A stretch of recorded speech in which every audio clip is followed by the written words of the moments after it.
Blizzard has been relatively stagnant for years, really, with Battle for Azeroth being a dud, with Overwatch and Hearthstone being pretty flat, Diablo 4 being late, and Diablo Immortal alienating their core consumers, and the massive Hong Kong situation. Well, that means that all eyes are on this year's BlizzCon. Hey everyone, and welcome back to another industry report. As always, be sure to please the YouTube gods by liking, subbing, and ringing that bell, and let's get into the video. So, Diablo 4 has had seemingly an accidental leak. Blizzard's new Art of Diablo book has this description, featuring over 500 artworks from Diablo, Diablo 2, Diablo 3, and Diablo 4. Yeah, Diablo 4. How did that happen? How do we even know about this? Well, this was all via an advertisement that was found in GameStar, a German magazine. So yeah, this essentially does confirm that Diablo 4 exists, and of course I think there's really no way the Diablo Immortal could be the thing that they're referencing here. Now this is really not much of a surprise, but we do have a lot to go on as we go into BlizzCon. So Diablo 4 is heavily rumored to be the main announcement of last year's BlizzCon. We then of course saw Jason Schreier's coverage of that situation, and I've spoken to two of my own sources over the last year who have confirmed that that was the original plan, though I have heard people say to the contrary. Now that cancellation led to Diablo Immortal being the only major announcement of the con, which is a pretty darn terrible look for Blizzard, one that was just notable in light of their prior decision making. Because BlizzCon was famously not held in 2012, Blizzard had a packed schedule of upcoming, already announced games with Diablo 3, Mists of Pandaria, and Heart of the Swarm, and that pretty much meant they wouldn't have much to do at the show, so they didn't hold it. Now I think that means that from That's probably what they should have almost done last year. Long way off, if they knew the BlizzCon 2018 would have had basically nothing, then they probably wouldn't have held it, yet they did hold the convention. Now, I think this makes it very clear that the pulling back of Diablo 4 was relatively late in the day, making an announcement this year highly likely. This iteration of Diablo 4, codenamed Fenris, according to Jason Schreier's reporting, has been in development since 2016. Now, as the story goes, according to the Kotaku report, that Diablo 3's post-Reaper of Souls expansions were actually cancelled by the top brass at Blizzard. Diablo 3's launch issues basically led to them not having much faith in Diablo 3 as a whole, so I hope that's something they realize. Like, if you have a bad launch for a game, that just completely sets the stage for the game to just, like, not do well. Like, you can't have a bad launch anymore. It's like you look at PUBG or something like that. Even if you fix PUBG completely, people will still think it's broken. And I think that's really what the difference is that, you know, nowadays people are very, very, like the memes about like having shit going wrong, everything like that. Yeah, beta for Azeroth, exactly. Yeah, No Man's Sky, everything. Diablo 3 did amazingly. Diablo 3 did amazingly at not being functional, you're right. It was great. Diablo 3 is good now? No, it's not. D4 became the focus, and the first version of D4 was codenamed Hades, and that was led by the Reaper of Souls team. Now, this game was reportedly just a little bit wild. It was to be a third-person, behind-the-shoulder, like, dungeon crawler, which is a bit wild for the franchise, but this project, well, it lived for 2 years and then was cancelled, with its project lead leaving the company. And this means that the new version of D4 has been in development from mid-2016. Now, of course, we don't know how much of, say, the Hades version of Diablo 4's, like, pre-production was used in Fenris, so it's quite hard to judge the exact state of its development, but still, mid-2016 to mid-19, that's 3 years of development, and that is from a fairly legendary, experienced studio. By mid-2018, I imagine they would have been about 2 years into development, maybe a little bit less, and likely were just, you know, still doing a lot of putting things together. I imagine they had their tech tests and a lot of pre-production, well, all the pre-production done, but they were still in the stage where loads of elements could change, indeed just not being final enough to, or close enough to the final game for it to actually be ready for public consumption, and it seems like that's what led to it being pulled from BlizzCon 2018. According to Schreier's report, it reportedly was not ready by May of 2018, but that in January 2018 they did intend to have a playable demo of the game. Now, as for Diablo Immortal, well, that's being developed by NetEase, not Blizzard. It's not using Blizzard devs, though Blizzard do have a small enough group of people in their incubation team who are handling the project. So, D4 seems to have been too early in production for BlizzCon 18, but it seems seems like BlizzCon 19 is extremely likely, There's no way they're not especially gonna now have that it we come out. have it officially There's no way. being mentioned in an advertisement, even if that wasn't really initially intended. That's not all though, because earlier this year I heard rumors of Blizzard's new shooter project that was actually apparently very exciting, according to who I talked to, but that it had actually taken quite a lot of resources away from Overwatch 2 development. Now, what I heard was really too early to report on and wasn't really that newsworthy, but later on this year, Kotaku posted a report on the cancellation of a StarCraft shooter, with it also For the actually being second rumored time? that a pretty large number of mobile games developed internally Jeez. at Blizzard had been cancelled, and that's all in line with them shifting the development focus towards their core products. Now, this does make a lot of sense given Activision Blizzard's broader goal of Remember just StarCraft increasing the Ghost dev from, like, headcount and shipping 2005? more product. Now, because of this, I believe that Overwatch 2 is highly likely as an announcement. We've seen some leaks about, it being a PvE game that also has a PvP component and leveling and things like that, but I mean, they're not really that verifiable as leaks. Yeah, well, some random Twitter account said this, so I mean, I'm pretty sure that basically settles it. So, if they basically make Overwatch as it's effectively Destiny, I don't know. I'd be fine with that. Sure. I mean, yeah, I'd be willing to try out the game. Say what? I wouldn't be unhappy with that. I think that's fine. Yeah, that'd be Still fine. gonna play Roadhog? Yeah, Captain Hook. That'd be great. And why though? Just play Destiny? Because, well, what do you mean, why though? I mean, like, so if you have one game in a genre, then you just only play that one game? I mean, come on. Having StarCraft Destiny? Yeah, it seems like well, no, StarCraft is a dead franchise right now. I think Blizzard will eventually make StarCraft 3 or something like that, but that's not going to be for a long fucking time. Overwatch is probably their biggest game right now. I don't know, maybe it's not, but like it's a very, very big game for them. And it's one of their biggest games. So I would see it being much more realistic that they make an Overwatch game rather than a StarCraft game, because I think that Overwatch just in general appeals to more people. I mean, I do know that this project has been worked on for a decent amount of time, that's taken away a lot of dev assets from Overwatch 1. I know it's got a large PvE component, and I think given the massive slowdown in Overwatch's development, even what you see externally, that team, they still have jobs, they still turn up to work, so it's pretty darn clear that Overwatch is the main focus, or Overwatch 2 even. Now, I anticipate an announcement for this, but to be honest with you, I think it's a bit less of a surefire expectation than with Diablo 4.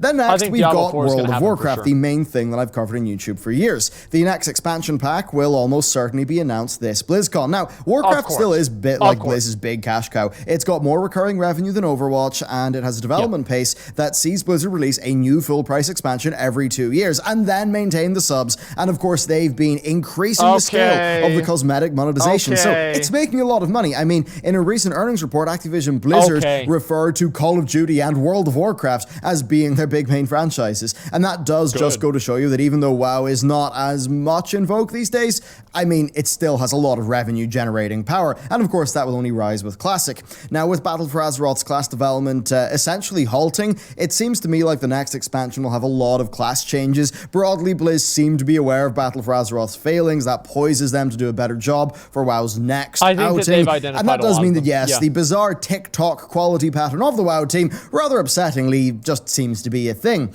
And given the timings, this announcement is essential. What he means by that is they have one good expansion, then you have the bad expansion. So you got like Kata, ooh, and then Mists of Pandaria, all right, pretty good. I didn't, good content overall. WoD, ooh, Legion, all right. And then BFA, ooh, now they're not happy about it. And it's just like, I guess now we're due for the good one, right? So, fuck it. Just like Windows, now, as for Hearthstone, I imagine they'll continue as usual. I mean, I'll be real, their most recent single-player content, the Dalaran stuff, it was great, so I think they might focus on that a bit more. But being real, Riot's Legends of Runeterra, from what I've seen of the beta, to be honest, it just seems flat out a better designed, more deep, more competitive, and more fairly monetized game.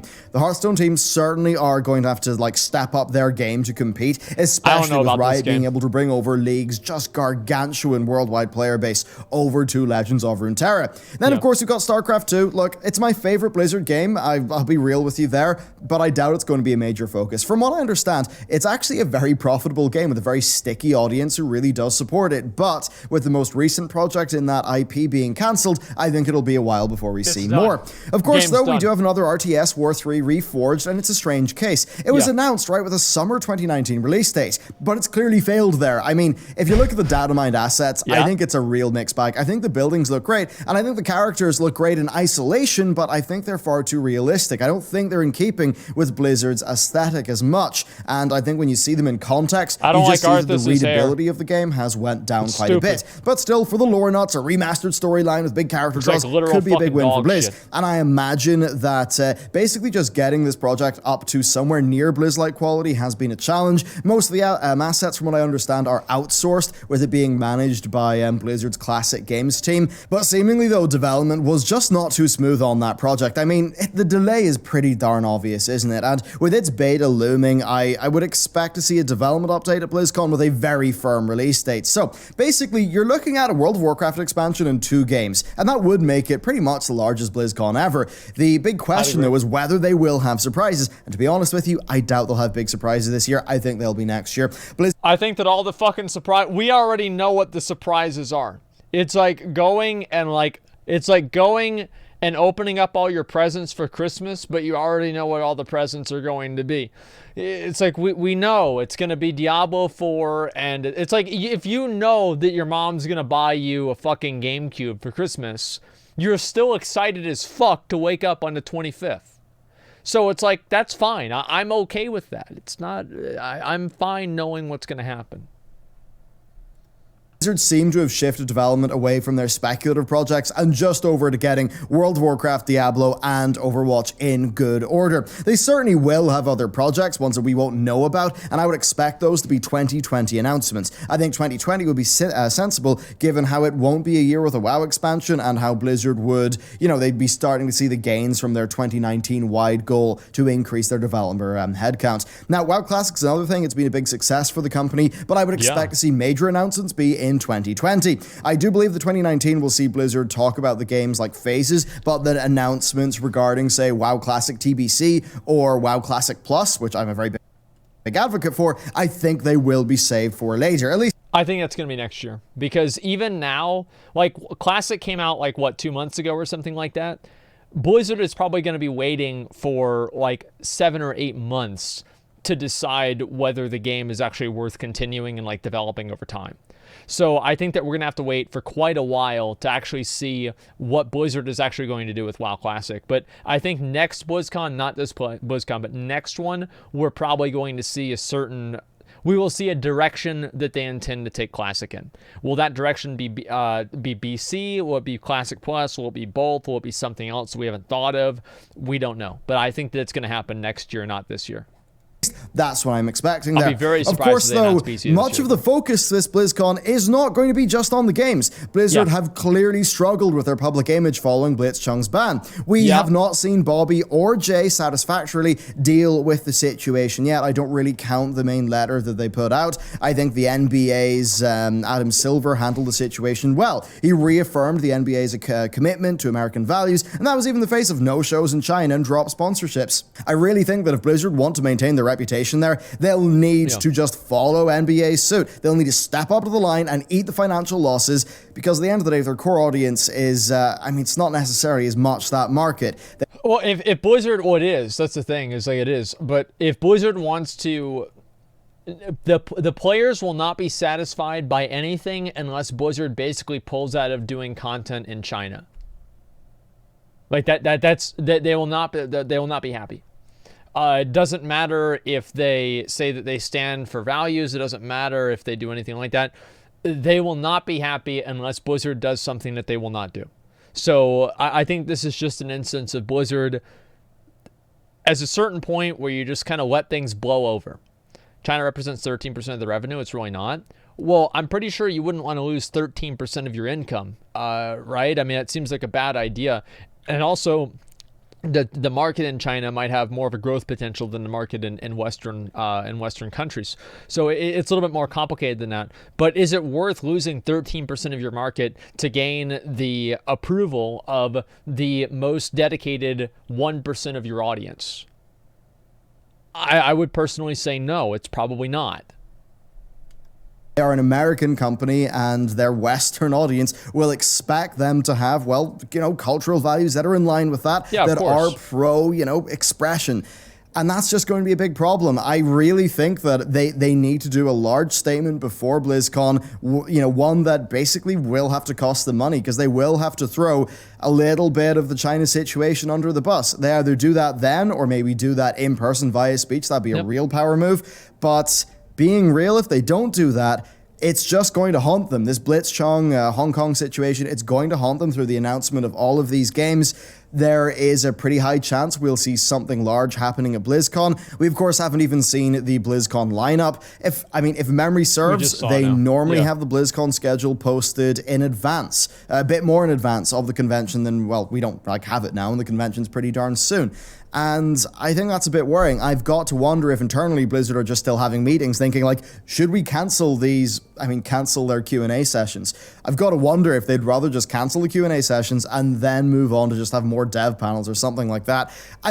Given the quality of those Q&A sessions normally, I actually prefer that as a viewer. I think the Q&As are generally a big waste of time. But okay, my name is Warhammer, and I'm from the, is there anybody from the Horde here? Dude, and then everybody else we're from the Horde. Shout out to, go ahead. Yes, I remember us doing we said this exact same thing last year. Yes. Right before BlizzCon, we said the exact same thing. If they have a Q&A and one of you guys that are watching are lucky enough to go up there, look, nobody gives a fuck who you what are server or you're what on. realm. Please. It does not matter. Nobody gives a fuck. It's weird, cringy, stupid, dumb. You look like a fucking nerd. It's horrible. Don't go up there and do this. You look like a fucking loser. I play a Shadow Priest on Kel'Thuzad. Do we have any alliance here? And they're like, oh, and they're so excited. And they're like, oh, shout out to my guild, the Pastry Boys. Woo! And they're like, Jay's sitting up there. He's like, fuck. Okay, all right, where's the question? Ian is just sitting there, has to smile at this stupid ass shit. I'm sorry, guys. It's so annoying. Like, half of the Q&A questions, like whenever Bajira's wife, Jen, did the Q&A and she just asked the questions, and Panzer did it the year before, Trade Chat, that was great. That was it. You just ask the questions and it's done. She reads them off and you don't even have an issue. Yeah, problem solved. Advertise should go up for Q&A? No, I don't think that's going to happen. Also, Jesse Cox. Yeah, I don't remember Jesse Cox doing it. It was kind of a while ago. Not everyone is a stream to make an ass of themselves. We go 15 minutes of fame. Give them that. Well, yeah, but I'd rather, I'm just saying that nobody, it's okay every once in a while, right? If there's a couple people, but then everybody starts doing it. It's just crazy.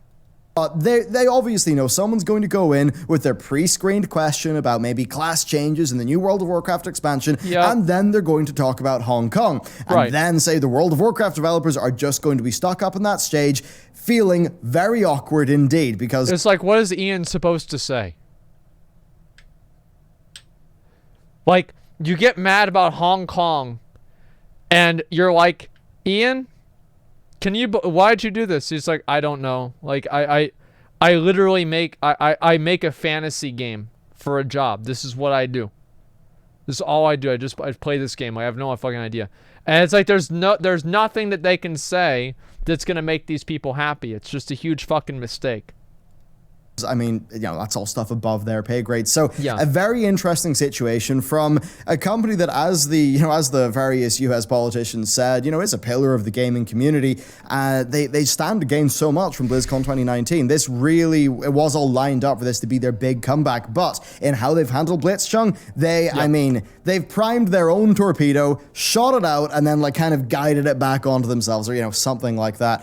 So it's going to be, well, it's going to be certainly something to follow. I think I can guarantee that much. Thank you very much for watching this video. Let me know what you think about Blizzard's future prospects in the comments below. And with that, I'll see you next time. Okay. Okay. Great. Okay, great. Okay. All right, great. We're good. Okay. All right. Okay. So here's what it is. I think that overall, Blizzard should probably go out of their way to prevent people from going and making a statement. I think it's bad for their because like it doesn't matter how they approach it.